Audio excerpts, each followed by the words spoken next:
जन्मा बच्चा और इतने बड़े बड़े दांत।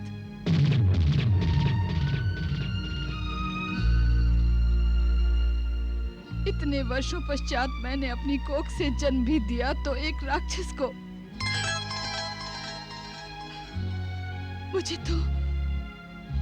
मुझे तो इससे भय लग रहा है स्वामी।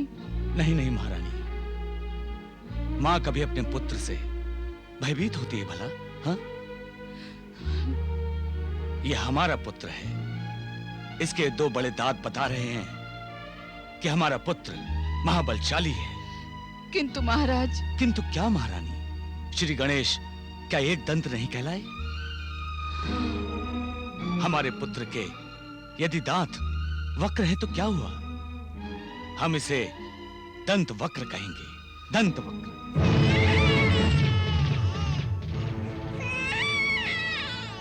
ये क्या महारानी? क्या ऐसे बच्चे को जन्म देकर कोई माँ प्रसन्न हो सकती है? ये तो राक्षस है, राक्षस। तुम ठीक कह रही हो महारानी। संतान के रूप में हमें राक्षस नहीं चाहिए। मैं अभी इसे नष्ट कर देता हूँ। जेठिराज दमघोष।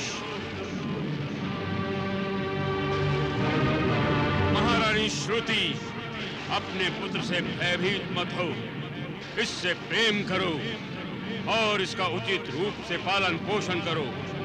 ये बालक अपने कुल में सर्वाधिक संपन्न और बलशाली होगा।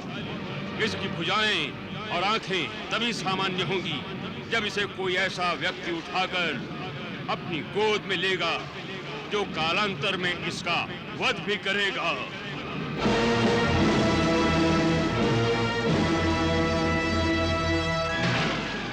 जो कोई शिशुपाल को गोद में लेगा और शिशुपाल के दोनों कृत्रिम हाथ और तीसरा नेत्र अदृश्य हो जाएंगे, उसी के हाथों शिशुपाल का वध होगा।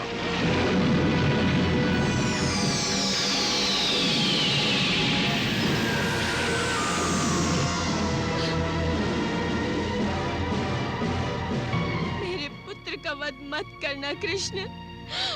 मैं अपना आंचल फैलाकर अपने इस पुत्र के जीवन की भीख मांगती हूँ। बुआ, मैं आपको वचन देता हूँ, मैं एक नहीं, दो नहीं, इसके 100 अपराध क्षमा करूंगा। किंतु उसके पश्चात मैं विवश होऊंगा। ओम भूर्भुवः स्वः तत्सवितुर्वरेण्यं भर्गो देवस्य धीमहि धियो यो नः प्रचोदयात्।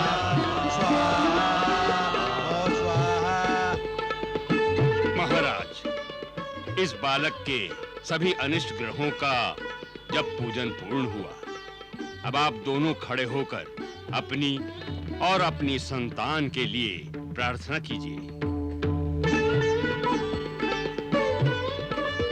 अब आप मेरे साथ साथ बोलिए। मैं करुष नरेश बृहद शर्मा। मैं करुष नरेश बृहद शर्मा अपनी पत्नी श्रुति देवा और पुत्र सहित अपनी पत्नी श्रुति देवा और पुत्र सहित परमेश्वर से ये प्रार्थना करते हैं कि हमारा परिवार संपूर्ण बाधाओं से मुक्त रहे। ओम ध्यो शांति, अंतरिक्षं शांति, पृथ्वी शांति, आपः शांति, औषध शांति, वनस्पत शांति, विश्वदेवा शांति, ब्रह्म शांति, शांति देव शांति, सामा शांतिरेध। ओम शांति शांति शांति। अब संतान का नाम और भविष्य के बारे में मैं आपको जानकारी दूंगा।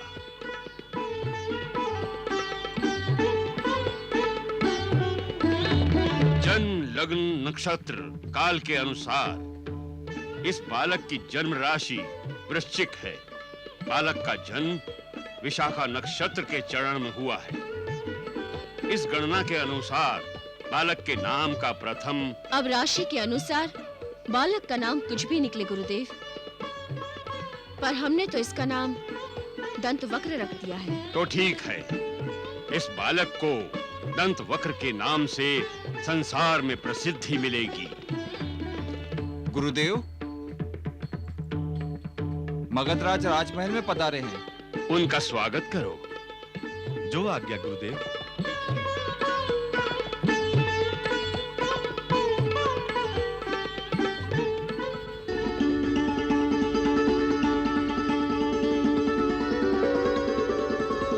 हमें तो जैसे ही आपका संदेश प्राप्त हुआ करुषराज, हम तुरंत बालक को आशीर्वाद देने चले आए।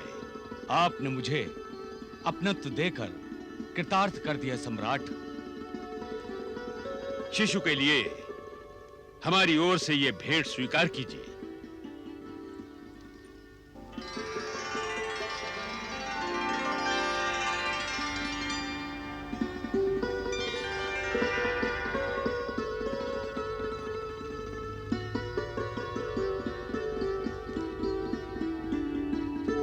ये आपकी महानता है महाराज कि आप यहाँ पधारे।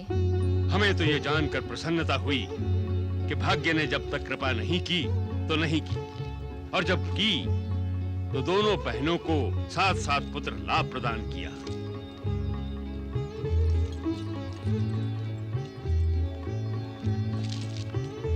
हमारे पुत्र को आशीर्वाद दीजिए महाराज।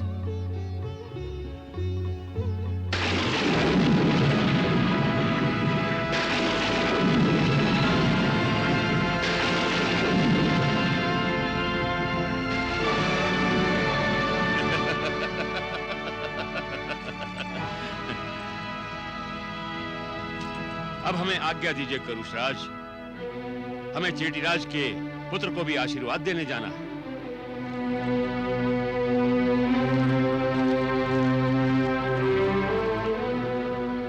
सम्राट जरासंध की, सम्राट जरासंध की, सम्राट जरासंध की, सम्राट जरासंध की, सम्राट जरासंध की।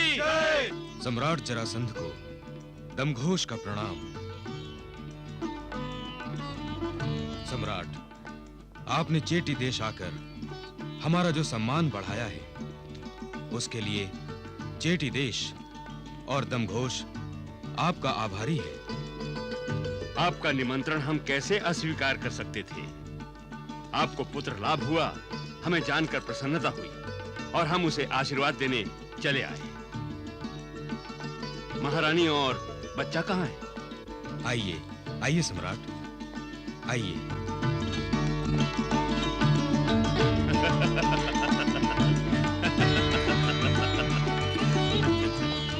प्रणाम सम्राट। सौभाग्यवती भव। मैं आपकी बहन के पास करुष नगरी भी जाकर आया हूँ। सच? मेरी बहन कैसी है? बहन का सुनते ही इनकी प्रसन्नता देखी राजा दमघोष।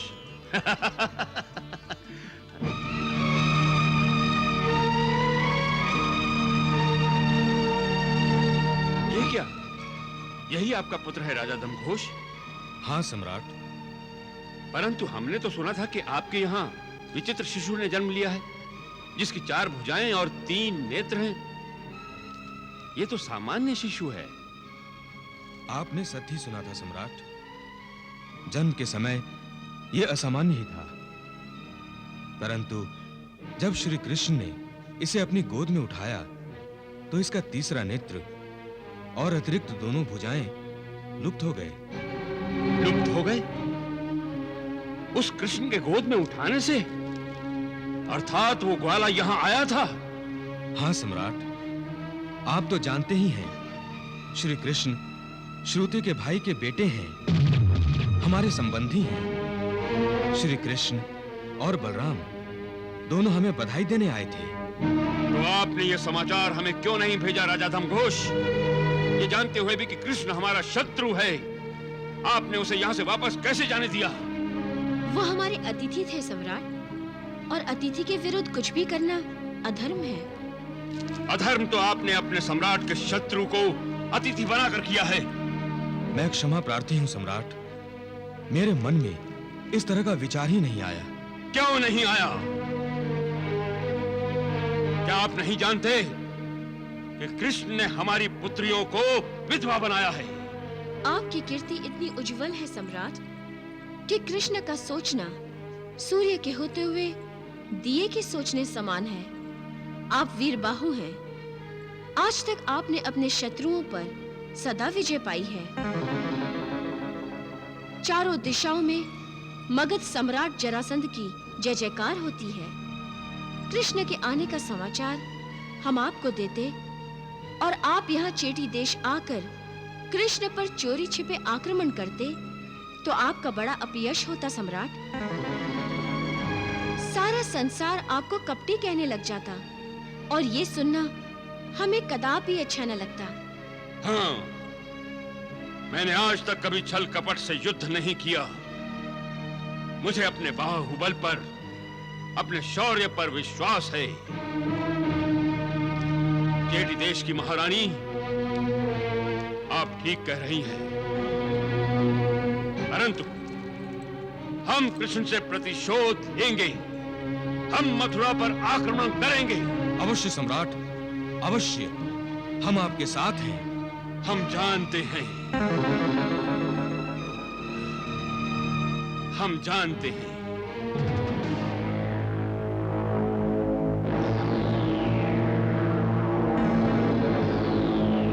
क्या सोच रहे हैं सम्राट?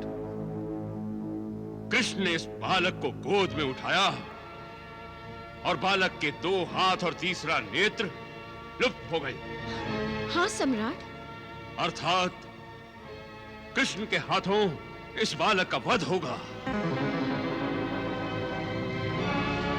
नहीं, नहीं, मैं ये नहीं होने दूंगा। राजा दमघोष। आज्ञा सम्राट। निश्चय ही आप और आपकी रानी अपने बेटे की मृत्यु नहीं चाहेंगे, वो भी कृष्ण के हाथों। नहीं सम्राट। तो इस बालक को मेरी छत्र छाया में, मेरी देखरेख में पलना होगा। मैं इसे प्रबल योद्धा बनाऊंगा। मेरे आशीर्वाद से कृष्ण तो क्या, साक्षात मृत्यु भी इससे भय खाएगी। राजा वृहद शर्मा का पुत्र दंत वक्र भी मेरे यहां पलेगा। दोनों बहनों के दोनों पुत्र साथ साथ मगध की व्यायामशाला में बड़े होंगे।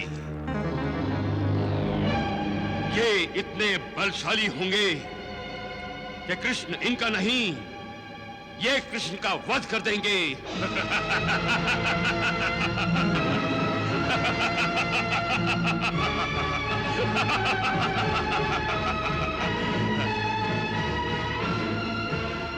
नारायण, नारायण। मां चाहती थी उसका बेटा शिशुपाल धर्म का मार्ग पकड़े, अधर्म कार्यों से दूर रहे। परंतु प्रभु, शिशुपाल जरासंध की छत्र छाया में पलेगा तो अधर्म ही देखेगा, अधर्म ही करेगा।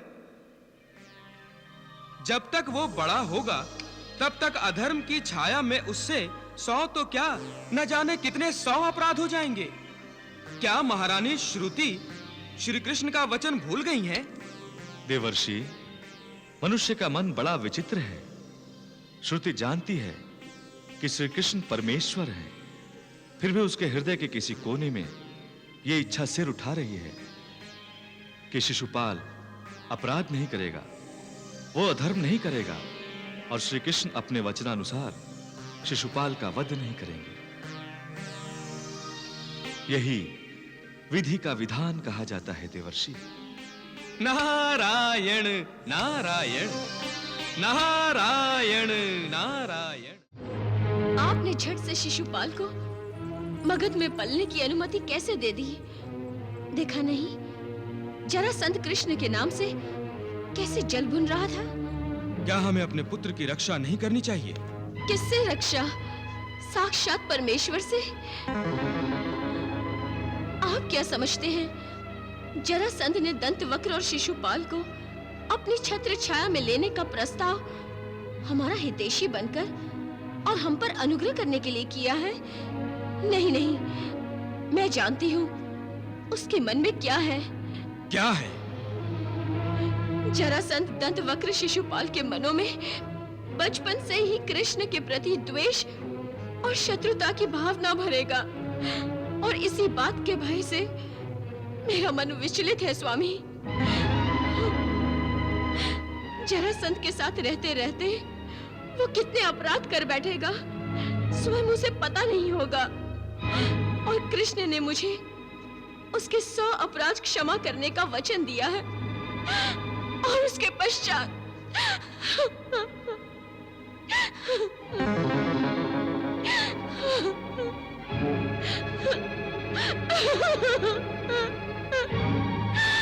हमारे शिशुपाल को कोई नहीं बचा सकता स्वामी, कोई नहीं बचा सकता।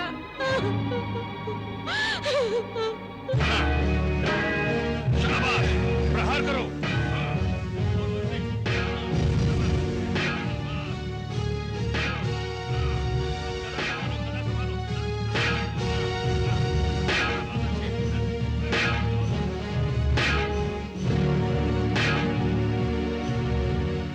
शिशुपाल और दंतवक्र की शिक्षा दीक्षा मगधराज जरासंध की देखरेख में मगध में होने लगी। जरासंध के अपने पुत्र सहदेव के साथ ही वो दोनों भी वेदों, शास्त्रों, उपनिषदों का ज्ञान तथा सैनिक शिक्षा ग्रहण करने लगे।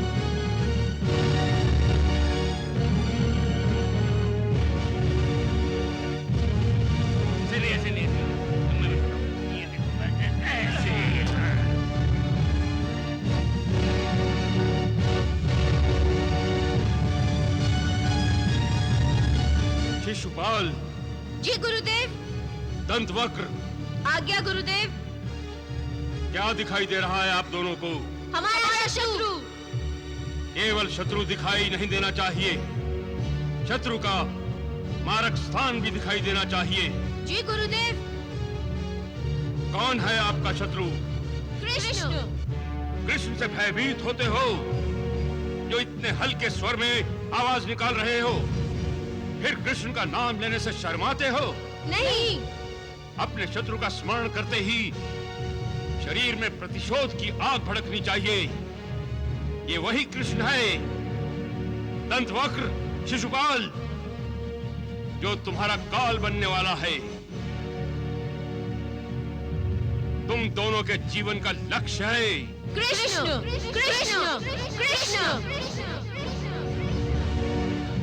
बाण छोड़ो।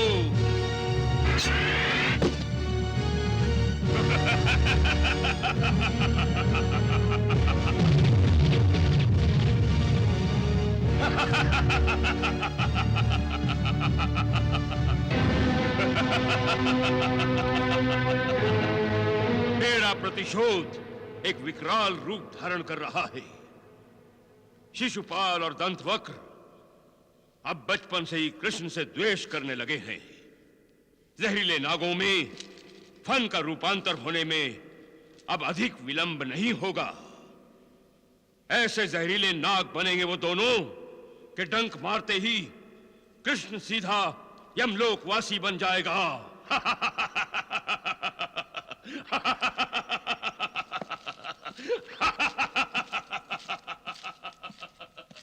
परंतु महाराज, कृष्ण आपका शत्रु है।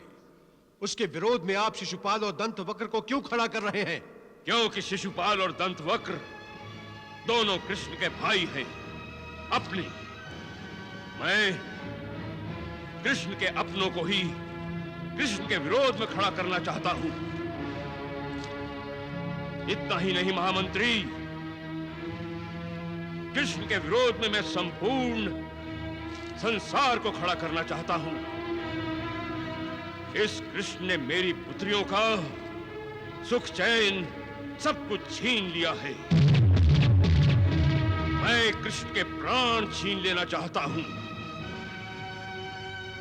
तभी मेरे मन में प्रतिशोध में लगी आग ठंडी होगी। महाराज, प्रतिशोध की आग कभी ठंडी नहीं होती। महामंत्री, मैं सत्य कह रहा हूं महाराज, क्योंकि प्रतिशोध की आग में जलने वालों की आहुति जब इस प्रतिशोध के यज्ञ में दी जाती है, तभी ये आग शांत होती है। महामंत्री, आप मेरा अपमान कर रहे हैं। क्षमा कीजिए महाराज, आपका महामंत्री होने के नाते आपको उचित परामर्श देना मेरा धर्म है। अपने स्वामी की आज्ञा का पालन करना भी तो आपका धर्म है। आप आज्ञा कीजिए महाराज। हम अपने प्रतिशोध के हवन कुंड में कृष्ण की आहुति देना चाहते हैं। हम मथुरा पर आक्रमण करेंगे। महाराज, आज्ञा का पालन हो महामंत्री। युद्ध की तैयारियां करो।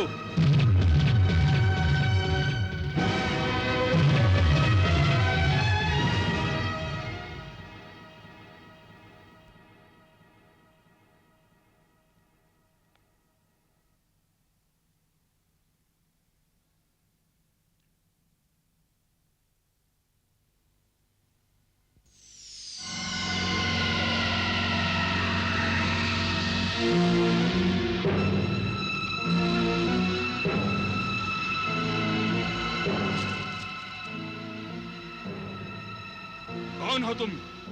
मैं तुम्हारा विवेक हूं। विवेक सामने प्रकट क्यों नहीं होते? कैसे प्रकट हो सकता हूं?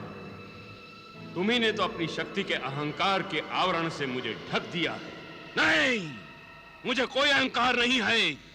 जरासंध, ये दृश्य अदृश्य जितनी भी सांसारिक वस्तुएं हैं सब क्षणभंगुर हैं। ये जानते हुए भी पद और शक्ति के मुंह में डूबने के कारण तुम्हें अहंकार ने बांध लिया है। न तो यह तुम्हारी आयु सदा रहने वाली है, ना ही शक्ति। इसका दुरुपयोग ना करो। सन्मार्ग पर चलो जरासंध। लोभ अहंकार को छोड़ो और विनाश से बचो। विनाश?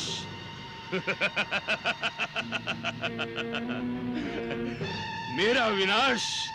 हाँ, कृष्ण के विरुद्ध शिशुपाल और दंतवक्र को शस्त्र बनाकर प्रयोग करने की तुम्हारी सोच तुम्हारे लिए घातक होगी।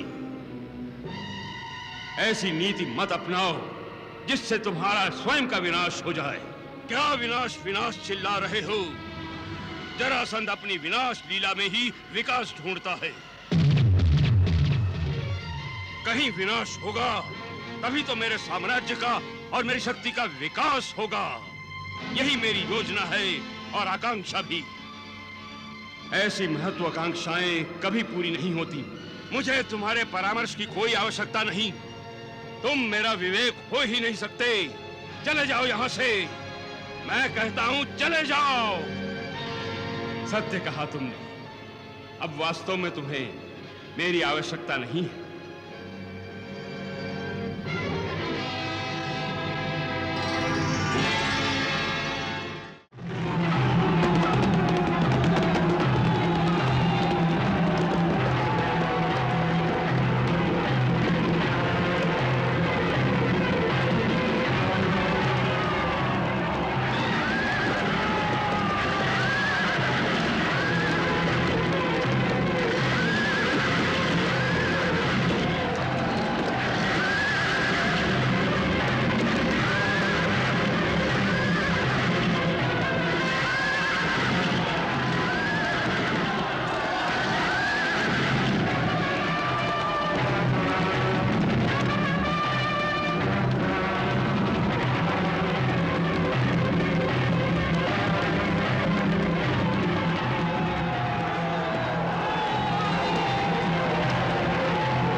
नियमों का पालन करो। मैं यहाँ युद्ध के नियमों का पालन करने नहीं, युद्ध करने आया हूँ। इसे युद्ध नहीं कहते जरासंध।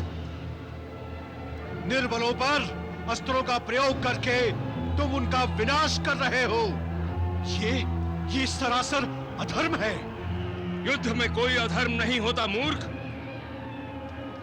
युद्ध करने वालों का केवल एक ही धर्म है और वो है युद्ध में किसी भी प्रकार से विजय प्राप्त करना। तुम्हारे जैसे अधर्मी को युद्ध में कभी विजय प्राप्त नहीं होगी।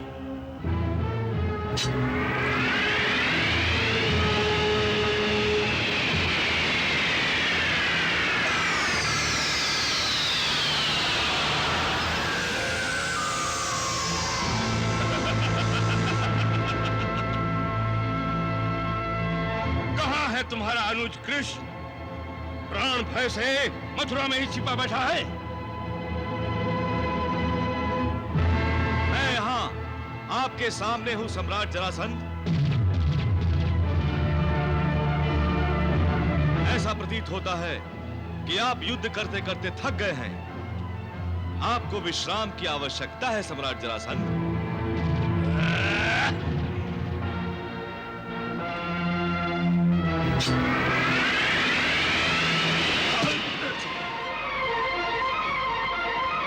कृष्ण!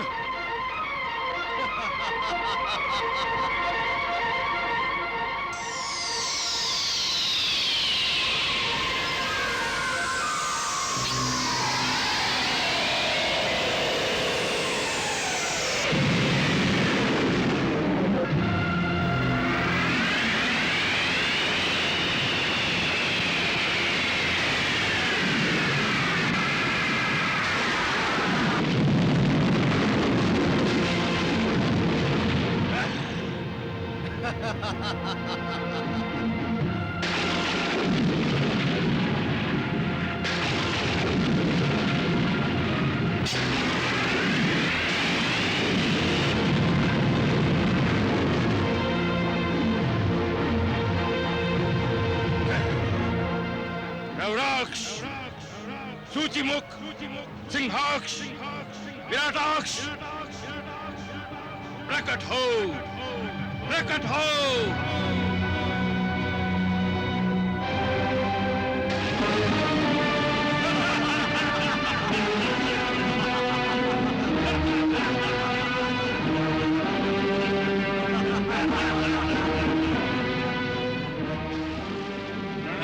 सम्राट जरासंध, विजयी भव।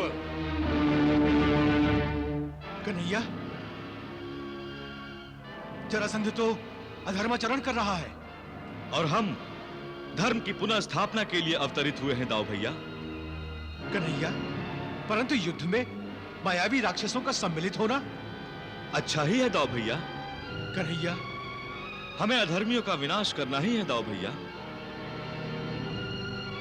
हमें एक साथ जरासंध के सभी मायावी राक्षसों का वध कर देंगे। जरासंध मायावी है कन्हैया। सम्राट जरासंध, क्या आज्ञा है? कृष्ण और बलराम को लेकर अंतरिक्ष में चले जाओ और उन दोनों का विनाश कर दो। जो आज्ञा सम्राट।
सम्राट हमारी रक्षा कीजिए। सम्राट, सम्राट हमारी रक्षा।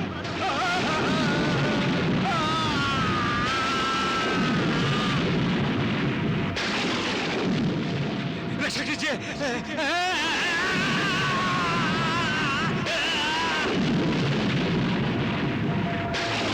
हमारी रक्षा, हमारी रक्षा।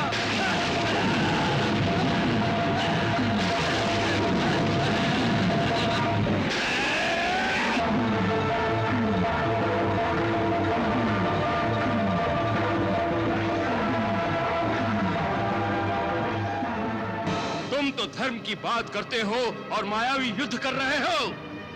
मैं धर्म के मार्ग पर ही हूं सम्राट जरासंध। आप मुझसे मायावी युद्ध कर रहे हैं। यदि मैंने आपकी माया का प्रत्युत्तर दिया तो इसमें अधर्म क्या है?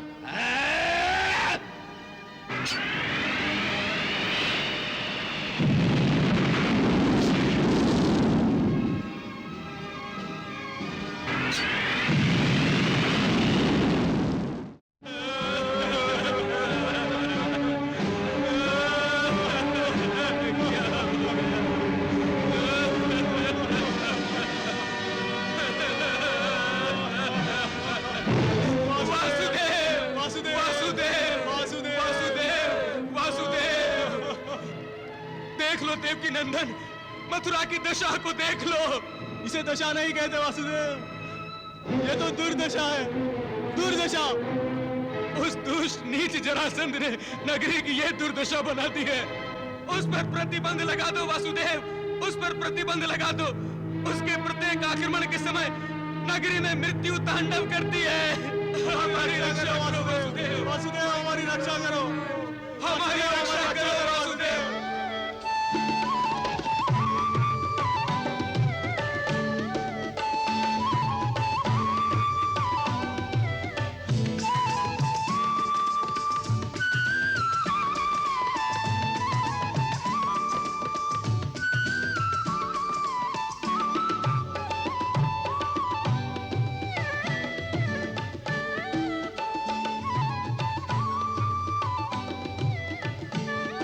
कन्हैया,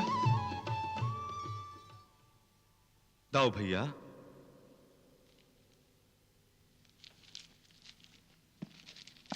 क्या बात है दाऊ भैया? आप चिंतातुर दिखाई दे रहे हैं। मुझे मथुरा की चिंता लगी हुई है कन्हैया। देखा तुमने जरासंध के आक्रमण के कारण मथुरा वासियों की कैसी दुर्दशा हुई है। वो हमसे प्रतिशोध लेना चाहता है और उसके प्रतिशोध की आग में मथुरावासी कैसे जल रहे हैं। सुन रहे हो कन्हैया, मथुरावासियों का रुदन।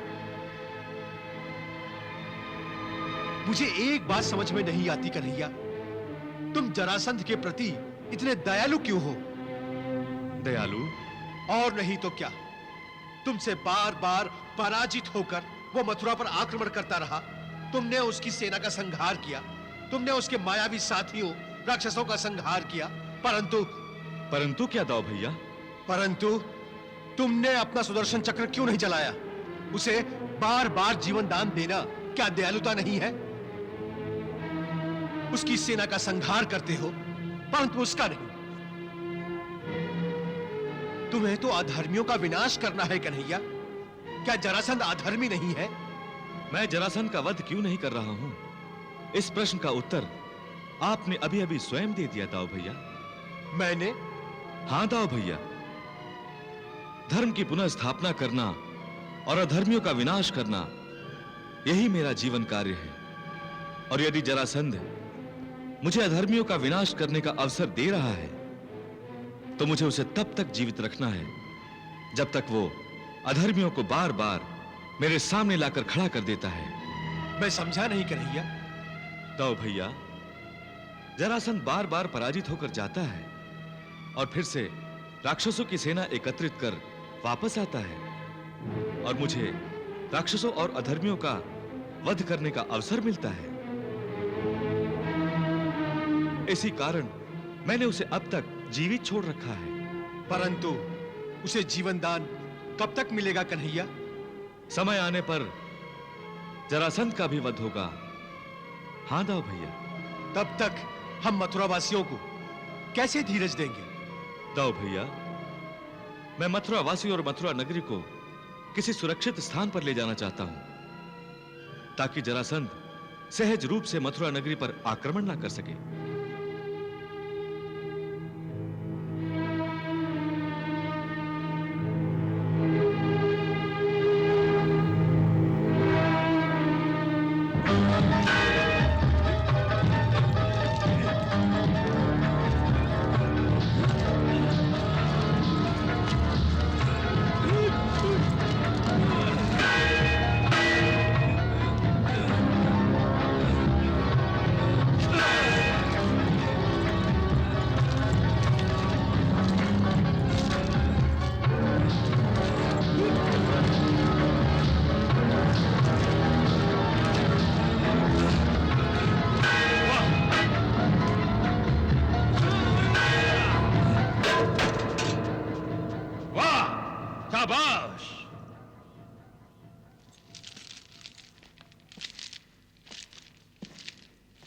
शिशुपाल,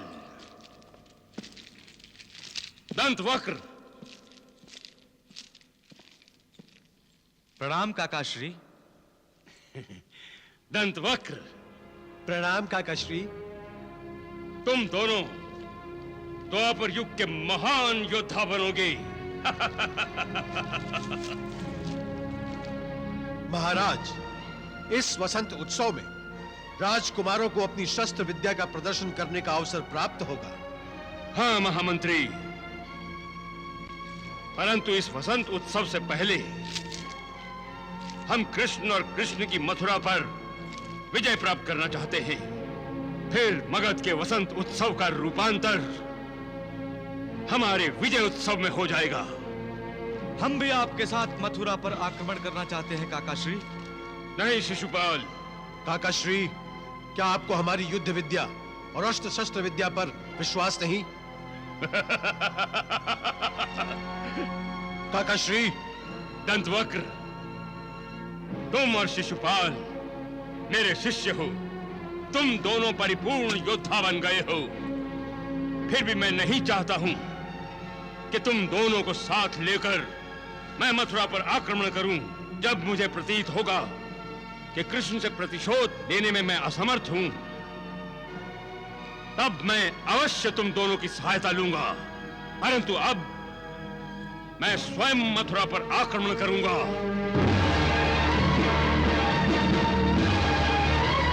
कृष्ण से प्रतिशोध लेने की भावना जरासंध के हृदय में इतनी प्रबल थी कि उसने मथुरा पर 17 बार आक्रमण किया।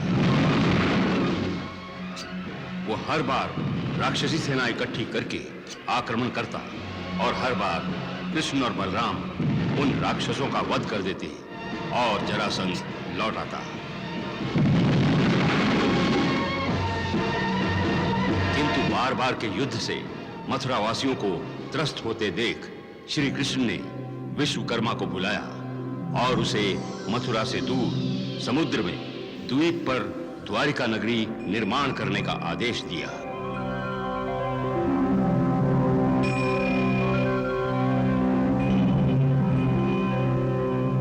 आज्ञा कीजिए प्रभु, मुझे किस कारण स्मरण किया?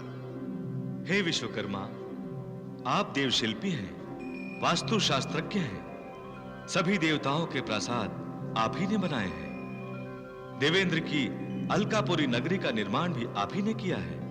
सब आपका आशीर्वाद है प्रभु। आप तो विश्वकर्मा के भी विश्वकर्मा हैं। इस विश्व में अनेक ब्रह्मांडों की रचना आप ही ने तो की है। मैं आपसे एक नगरी का निर्माण करवाना चाहता हूं। मेरे अहोभाग्य प्रभु। हे विश्वकर्मा, आप तो जानते ही हैं, मगध नरेश सम्राट जरासंध बार बार मथुरा पर आक्रमण करता है, जिससे मथुरावासी त्रस्त हैं। मैं जरासंध के आक्रमण से मथुरावासियों की रक्षा करना चाहता हूं। आप एक ऐसी नगरी का निर्माण कीजिए जिस पर जरासंध तो क्या, प्रबल से प्रबल अधर्मी आक्रमण न कर सके। हे विश्वकर्मा, क्या समुद्र ऐसी नगरी का रक्षक बन सकता है? आपकी इस योजना को प्रणाम प्रभु। मैं समुद्र के बीचों बीच ऐसी एक नगरी का निर्माण कर दूंगा। हे विश्वकर्मा, आपको यह कार्य शीघ्र ही करना होगा। आपके पास पृथ्वी लोक का मात्र एक दिन है। इस एक दिन में आपको इस अद्भुत नगरी का निर्माण करना होगा। आज्ञा दीजिए प्रभु, आपका आशीर्वाद चाहिए।